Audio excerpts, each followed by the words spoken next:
Some of my first impressions with these vehicles from Arrma was the parts quality. I really didn't know what to expect. When we opened up the box, the packaging was really good, and I noticed the fit and finish and the materials they used seemed as good as some of its peers out there available now in hobby stores. All the plastics on the vehicles themselves have a nice look to them. The build and the design looks pretty good at first glance, and nothing looks toyish, even though they're beginner vehicles. And aimed at more of a novice user, the plastics and the other materials look really good. You know, for me, what makes these stand out is the look of the car. The chassis is completely different from anything we've seen out there. Same thing goes for the short course truck. If I pull the body off, you'll see that this chassis looks nothing like what we see out there already. So that's why I like it. I just like something different. It's unique, and then hopefully, they handle pretty well once we get them out on the dirt. So what Kevin's talking about, instead of having a plastic tub chassis, this has what's called a twin vertical plates, which has been used on a lot of monster trucks, but they've incorporated this design into a 10-scale platform for the short course and the buggy. So you see two aluminum plates that are vertical and they're identical on either side, so they call it a twin vertical plate. And when you flip the truck over, you'll see that the battery, if you remove this label, loads in from the bottom. You pull out that body clip, which has a pull tab on it, and then this pin pushes out, and you can put the battery in through the bottom.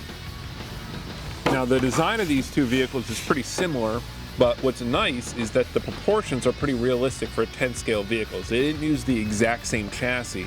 The buggy uses a shorter wheelbase chassis, and they achieved that through shorter chassis plates. So, we've been to a number of full-size races. The buggies aren't the same wheelbase and size as the trucks. They're definitely different, too, from each other. This one looks to me like it's something that you'd see on the track, or out in the desert.